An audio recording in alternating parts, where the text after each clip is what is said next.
প্রথমত রেট নিয়ে কোনো মন্তব্য করব না, ওটা ইডি বলতে পারবে কেন রেট করেছে, আমি আই এম নট অ্যাওয়ার। কিন্তু মুখ্যমন্ত্রী কেন্দ্রীয় সংস্থা, সাংবিধানিক সংস্থার কাজে এর আগেও হস্তক্ষেপ করেছেন। 2021 সালের তিনি নিজাম প্যালেসে ধর্ণা দিয়েছিলেন সিবিআই অফিসে।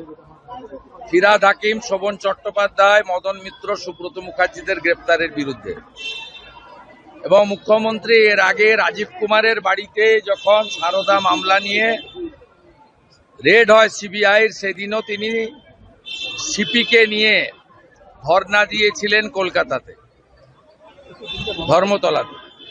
স্বাভাবিকভাবে মুখ্যমন্ত্রীর এই ধরনের কাজ সাংবিধানিক প্রতিষ্ঠানের সরাসরি কাজে হস্তক্ষেপ এবং তদন্তে বাধা দান।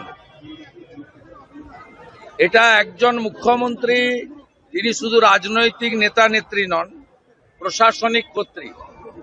নিন্দা জানাই এবং ইডি নিশ্চয়ই তার ক্ষমতা বলে তাদের মুখ্যমন্ত্রীর বিরুদ্ধেও ব্যবস্থা নেওয়া উচিত বলে আমার মনে হয়েছে। সেই ব্যবস্থা তারা আইনের মধ্যে থেকে নেবেন।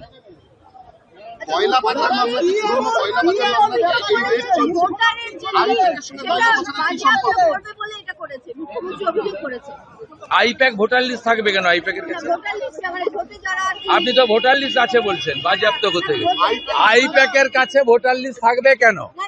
কেন ভাই? আমি তদন্তের ব্যাপারে বলবো না, আমার জানা নেই,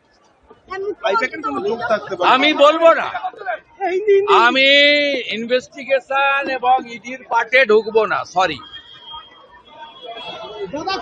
আমি মুখ্যমন্ত্রী যাওয়া, সিপি যাওয়াটাকে মনে করি অনৈতিক, অসাংবিধানিক, কেন্দ্রীয় সংস্থার তদন্তে সরাসরি বাধা দান। মুখ্যমন্ত্রী এর আগেও করেছেন রাজীব কুমারের বাড়িতে রেড হওয়ার সময়, এবং তিনি 5 ঘন্টা ধর্ণা দিয়েছেন নিজাম প্যালেসে। আপনার যখন ফিরহাদ হাকিম সহ বেশ কয়েকজনকে গ্রেপ্তার করেছে, এটা মুখ্যমন্ত্রীর অভ্যাসের মধ্যে পড়ে। কিন্তু কেন্দ্রীয় তদন্তকারী সংস্থা তার যে সাংবিধানিক অধিকার আছে সেই অনুযায়ী যদি এই তৃতীয়বারেও এই মুখ্যমন্ত্রী এবং সিপির বিরুদ্ধে ব্যবস্থা না নেন, তাহলে কিন্তু পশ্চিমবাংলায় ভুল বার্তা যায়। মমতা ব্যানার্জি বলছে আমি যদি বিজেপি অফিসে তল্লাশি করি তখন কি হবে? মমতা ব্যানার্জি বলছেন আইপ্যাক কি পার্টি অফিস নেই? আইপ্যাক একটা কর্পোরেট সংস্থা, তাদের বিরুদ্ধে অভিযোগ আছে, তদন্ত করবে, তারা দেখিয়ে দেবে কাগজপত্র, তাদের রিটার্ন ফাইল সবকিছু পরিষ্কার আছে।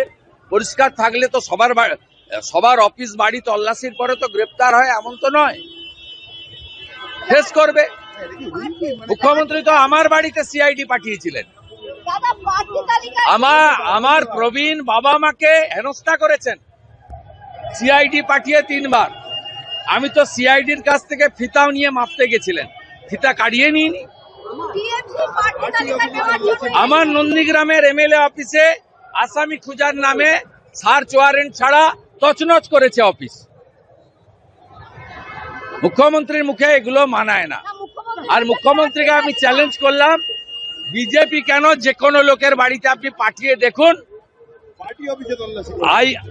পাঠিয়ে দেখুন, পার্থ চ্যাটার্জির কচি বান্ধবী অর্পিতার মতো 51 কোটি টাকা কারো বাড়িতে পাবে না। আর আপনার বাড়িতে যদি তল্লাশি হয় 100 কোটি টাকা পাওয়া যাবে।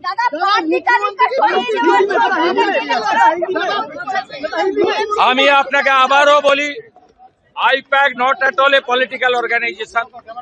আপনি প্রথম প্রশ্ন করলেন, আপনাকে কেউ যদি প্রশ্ন শিখিয়ে করে আলাদা কথা, আমি ফেস করতে জানি, আমি স্কিপ করি না।